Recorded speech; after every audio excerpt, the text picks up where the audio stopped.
Hello friends, எல்லாருக்கும் வணக்கம். இன்றைக்கி நம்ம நிக்கீஸ் கிச்சனில் நல்ல ஒரு சுவையான நம்ம எல்லாருக்குமே ரொம்ப பிடிச்ச ரெஸ்டாரண்ட் ஸ்டைல் பன்னீர் பட்டர் மசாலா எப்படி பண்ணுறதுன்னு தான் இன்றைக்கி பார்க்க போகிறோம். இது சூப்பரான ஒரு சைட் டிஷ், அது உங்கள் எல்லாருக்குமே தெரியும். இதுக்கு முக்கியமான பொருள் பன்னீரும் பட்டரும் தான். அது ரெண்டும் இருந்துச்சு அப்படின்னா ஒரு 15 to 20 மினிட்ஸில் நம்ம ஈஸியாக அதை பண்ணி முடிச்சிடலாம். பிரேக்ஃபாஸ்ட்டாக இருக்கட்டும், டின்னருக்காக இருக்கட்டும். இந்த ஈஸியான அண்டு ரொம்ப டேஸ்டான பன்னீர் பட்டர் மசாலாவை நான் இன்றைக்கி எப்படி செய்கிறேன் அப்படிங்கிறத உங்களுக்கு காமிக்க போகிறேன். வாங்க வீடியோக்குள்ளே போகலாம். இந்த பன்னீர் பட்டர் மசாலா பண்ணுறதுக்கு ஃபஸ்ட்டு ஒரு கடாயில் 1 டேபிள் ஸ்பூன் பட்டரை நம்ம சூடு பண்ணிக்கலாம்.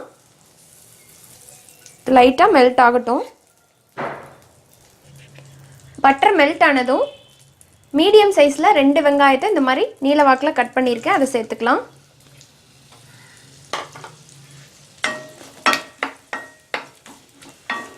வெங்காயம் லைட்டாக வதங்கட்டும். இப்போது வெங்காயம் வதங்கிட்டு இருக்கையிலேயே ஒரு 7லேருந்து 8 பல்லு பூண்டு, சின்ன பல்லாக இருக்கிறனால நான் இவ்வளோ சேர்த்துருக்கேன். பெருசாக இருந்தால் ஒரு 3லேருந்து 4 போட்டால் போதும். இப்போ இதோட இந்த சைஸில் இஞ்சி சேர்த்துக்கிறேன், கொஞ்சமாக சேர்த்தா போதும். அப்புறமா 7-8 முந்திரி, 1 டீஸ்பூனை விட கொஞ்சம் கம்மியாக கசகசா, இதையும் சேர்த்துக்கலாம்.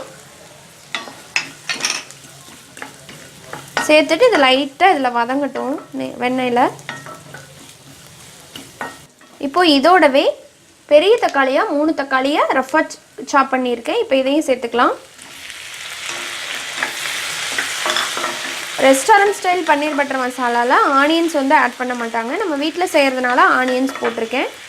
நீங்கள் வேண்டான்னா ஆனியன் போடலாம் அப்படின்னா தக்காளி இன்னொரு 2 தக்காளி சேர்த்து போட்டுக்கோங்க. இப்போ இது எல்லாமே சேர்ந்து நல்லா வதங்கட்டும் லைட்டாக. இப்போ தக்காளி நல்லா மசிஞ்சு வந்துருச்சு. இப்போ இதை நம்ம ஆற வச்சுட்டு நல்லா நைஸ் பேஸ்ட்டாக அரைச்சி எடுத்துக்கலாம். இப்போது நம்ம மசாலா பன்னீர் பட்டர் மசாலா பண்ணுறதுக்கு ஆரம்பிச்சிடலாம். அதுக்கு அதே கடாயில் 2 டேபிள் ஸ்பூன் பட்டரை அகெயின் மறுபடியும் சூடு பண்ணிக்கலாம். லைட்டாக மெல்ட் ஆகட்டும். இப்போ லைட்டாக மெல்ட் ஆகிடுச்சு. இதில் ஒரே ஒரு பிரியாணி இலை சேர்த்துக்கிறேன் சின்னதாக. இந்த சைஸில் பட்டை, 2 கிராம்பு, ஒரு பச்சை மிளகாய், இது ஆப்ஷனல் தான், சேர்த்துட்டு இது லைட்டாக இந்த வெண்ணெயில் ஃப்ரை ஆகட்டும். இப்போது இதோட ஒரு 1.5 டீஸ்பூன் அளவுக்கு மிளகாய்த்தூள், காரத்தை பொறுத்து சேர்த்துக்கோங்க. இப்போ அதை சேர்த்துக்கலாம். உடனேவே நம்ம அரைச்சி வச்சுருக்கிற பேஸ்ட்டை இதில் ஆட் பண்ணிக்கலாம். இப்போது இது கூடவே நம்ம தண்ணி சேர்த்து ஊற்றிடலாம். இப்போ இந்த ஸ்டேஜில் ஒரு 1/4 டீஸ்பூன் மஞ்சத்தூள், அதையே சேர்த்துக்கலாம். அப்புறமா 1 டீஸ்பூன் மல்லித்தூள் சேர்த்துட்டு எல்லாம் சேர்ந்து நல்லா கொதிச்சு வரட்டும்.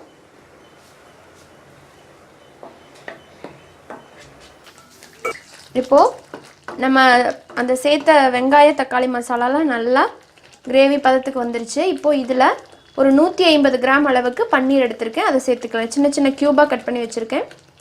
இதை வேணால் நீங்கள் லைட்டாக ஷாலோ ஃப்ரை பண்ணிவிட்டு கூட சேர்த்துக்கலாம். நான் அப்படியே சேர்த்துக்கிறேன்.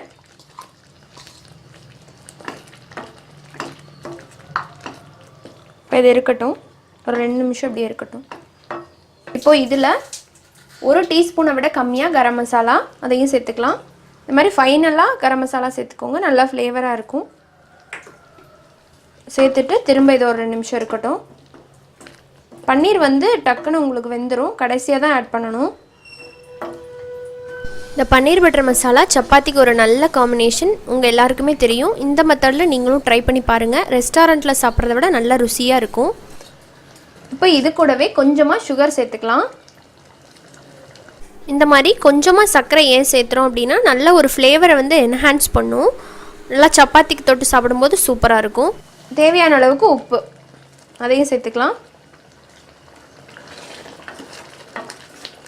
இந்த மசாலா ரொம்ப தண்ணியாகவும் இருக்கக்கூடாது, ரொம்ப கெட்டியாகவும் இருக்கக்கூடாது. செமி கிரேவின்னு சொல்லுவாங்க இல்லைங்களா, அந்த ஸ்டேஜில் இருக்கணும். அப்போ தான் உங்களுக்கு டேஸ்ட்டாக இருக்கும். ரொம்ப தண்ணியாட்ட போயிடுச்சுனாலும் நல்லா இருக்காது, ரொம்ப கெட்டியாக இருந்தாலும் டேஸ்ட் அவ்வளோக்கா நல்லா இருக்காது. அது மாதிரி பார்த்துக்கோங்க. வாட்டரை வந்து கரெக்டாக ஊற்றிக்கோங்க. இப்போ இது கூடவே கசூரி மெத்தின்னு சொல்கிற இந்த வெந்தயக்கீரை இருக்கு இல்லைங்களா, இது கடையில் கிடைக்குது. இப்போ இதை சேர்த்துக்கலாம்.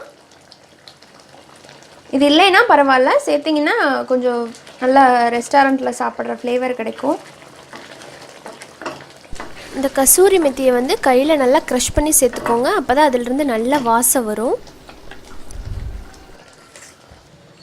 இப்போ கடைசியாக நல்ல ஒரு க்ரீமி ஸ்ட்ரக்சர் கொடுக்கறதுக்காக 1 டேபிள் ஸ்பூன் அளவுக்கு ஃப்ரெஷ் க்ரீம் சேர்க்குறேன். இந்த ஃப்ரெஷ் க்ரீம் இல்லை அப்படின்னா பரவாயில்ல, இருந்தால் சேர்த்துக்கோங்க. இல்லைன்னா கொஞ்சமாக கடைசியாக பட்டர் சேர்த்துக்கோங்க, நல்லாயிருக்கும். அவ்வளோதான், நம்மளோட சூப்பரான பன்னீர் பட்டர் மசாலா இப்போ ரெடி ஆகிடுச்சு. கடைசியாக மல்லி இலை தூவி நம்ம இறக்கிடலாம்.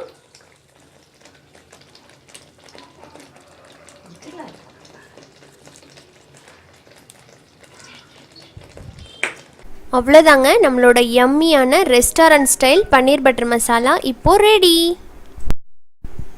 இது வந்து சப்பாத்தி, நான், ரொட்டி இந்த மாதிரி எல்லாத்துக்குமே சூப்பரான ஒரு காம்பினேஷன். ஃப்ரைட் ரைஸ் எல்லாத்துக்குமே சூப்பராக போகும், நல்லாயிருக்கும். ட்ரை பண்ணி பார்த்துட்டு ஃபீட்பேக் சொல்லுங்கள். பிடிச்சிருந்தா நம்ம சேனல் நிக்கிஸ் கிச்சனை சப்ஸ்கிரைப் பண்ணிக்கோங்க. டிஸ்கிரிப்ஷன் பாக்ஸில் ஃபேஸ்புக் அண்ட் ட்விட்டர் ஐடியோட லிங்க் கொடுத்துருக்கேன், அங்கே போய்ட்டு ஃபாலோ பண்ணுங்கள். நம்ம வீடியோவை உங்கள் ஃப்ரெண்ட்ஸ் அண்ட் ரிலேட்டிவ்ஸ்க்கு ஷேர் பண்ணுங்கள். இன்னொரு இன்ட்ரெஸ்டான வீடியோவில் உங்கள் எல்லாரையும் மீட் பண்ணுறேன். அது வரைக்கும் நன்றி, வணக்கம்.